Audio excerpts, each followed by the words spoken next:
Hey, how y'all doing? This is Hunt 919 Truth to Sports coming to you another segment. Hopefully everybody's doing good. So I want to get right into it. If any of y'all been following my page, you saw that I created a video not too long ago that got pretty decent feedback, and I basically asked the question: Would HBCUs be in the game? Of course, I knew it probably wouldn't be upon initial release, but I'm hoping that eventually be added to the game either in some uploads or even in the next release, maybe next year. And another thing I think that would lead towards that is HBCUs just got approved to put advertisement on their fields now, and advertisement dollars can go a long ways. So now big corporations or big companies know that they can also advertise the HBCU games on the field. So you can see them if you go to the game. You can also see the advertisement, of course, if you're watching it on television. But one thing that I did find out as far as HBCUs that will be in the game is a song called Neck. And that's the version was created by Cameo's 1982 single called "Talking Out the Side of Your Neck."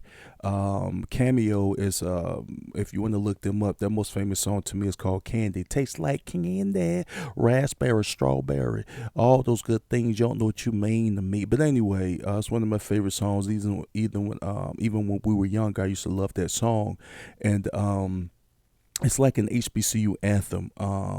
It's like a horn crazy type of sound, and it's a sound that the HBCUs and a lot of people have adapted to.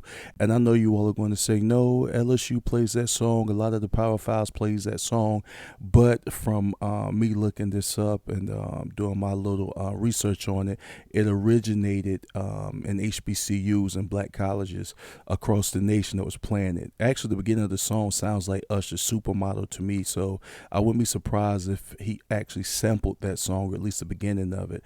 One interesting fact about that song is it was banned at Tiger Stadium back in 2010 due to the profanity that was involved in it and the response by the crowd. So it was obviously a crowd favorite. I've heard the song played as recently at some of the Howard football games, but I've always heard it. We used to go to some of the Central football games that was located in Durham, North Carolina. We used to hear that song and we loved it. And so it is what it is. One of the controversial things about it is Texas Southern University band, which is called Ocean of Soul Marching Band, was said to be the first to play and march out to the song. And that was actually in 1984 at Jackson State. So they've been playing the original version of the songs all the way back to the mid 80s. There is a debate as to whether Norfolk State Spartans Legion or Texas Southern's Oceans of Soul band was the first to play the tune, to play the song. So just found out that the song will be in college football 25, and it'll be added with some of the unique fan chants that you will hear in the game. Now, the reason it is a big deal to me is because I actually saw that headline on one of the HBCU's websites that I go to. So obviously, it's been in the air as far as HBCUs. Maybe it seems like that they've actually been paying attention to where they, can they get a piece of this action with college football 25, and maybe they've been asking the question if they can get into the game eventually. Because if not, why would they put that? It's one of their headlines on one of the websites I went to, and I honestly think this, with them adding that song, it may be nothing, but it also could be something small that could lead to something big. Meaning, maybe they have talked to HBCUs about getting into the game eventually.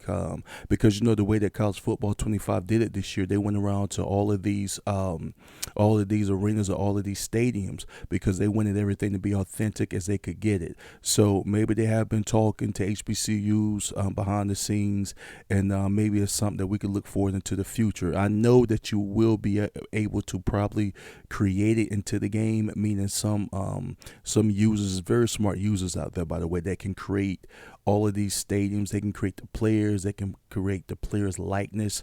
They can basically do all that, the uniforms and everything. So we still may be able to get into the game that way.